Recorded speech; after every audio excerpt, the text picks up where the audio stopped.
আসসালামু আলাইকুম এভরিওয়ান। আমি Mahfuzur Rahman Khan Rocky, JK fitness trainer একজন ইনস্ট্রাক্টর। আসেন আজকে আপনাদেরকে ট্রাইসেপসের আরেকটা মোস্ট ইফেক্টিভ ভেরিয়েশন ওয়ার্কআউট দেখাই। বেসিক্যালি আমরা ওয়ার্কআউটে যাওয়ার আগে একটু ট্রাইসেপের অ্যানাটমিটা বুঝি। আমাদের ট্রাইসেপের তিনটা হেড, একটা হচ্ছে লং হেড, একটা শর্ট হেড আর একটা মিডিয়াল হেড। সো আমাদের যত ওভারহেড এক্সটেনশন টাইপের ওয়ার্কআউট আছে, যেমন skull crusher, dumbbell overhead extension, cable bar overhead extension, সবগুলোতেই আমাদের লং হেড টার্গেট হয়। আর আমরা জানি যে আমাদের আর্মসের অলমোস্ট 60% কভার করে আমাদের ট্রাইসেপস। সো আর ট্রাইসেপসের বড় মাসেলটা হচ্ছে লং হেড।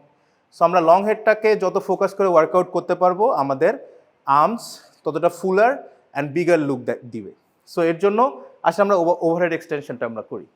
সো ওভারহেড এক্সটেনশনের ক্ষেত্রে আমাদের কনফিউশন থাকে, আমরা বারটা কোথায় সেট করব, একেবারে নিচে নাকি কোমরের দিকে। একেবারে নিচে দিলেও ভুল নাই, কোমরে দিলেও ভুল নাই, তবে আমরা কোমরের দিকেই রাখবো আজকে।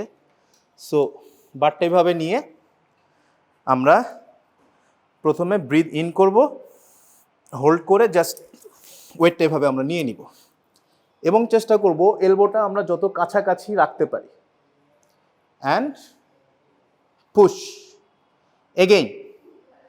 আমাদের মাথায় রাখতে হবে ওয়েট যে কোনো ওয়ার্কআউট করার সময় ওয়েট পুশ করার আগে আমরা ব্রিথ ইন করব, হোল্ড করব and push and breathe out. এখানে একটু হোল্ড করে এর নিচে নামার সময় আবার ব্রিথ ইন, নিঃশ্বাসটা হোল্ড করে পুশ অ্যান্ড ব্রিথ আউট।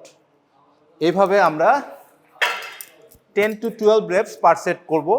আমরা যদি বিগিনার হই সেক্ষেত্রে ওয়েটটা আরেকটু কম নিব, মানে মডারেট ওয়েটে আমরা 12 to 15 reps করব 3 সেটস। আমরা যদি আপনার ইন্টারমিডিয়েট বা অ্যাডভান্স লেভেলের হই তাহলে সেই ক্ষেত্রে এই ওয়ার্কআউটের সাথে আমরা আরও একটা বা দুইটা ওয়ার্কআউট সুপার সেট বা জায়ান্ট সেট করতে পারি, অথবা এই ওয়ার্কআউটটি আমরা ড্রপ সেট করে পারফর্ম করতে পারি। আসসালামু আলাইকুম।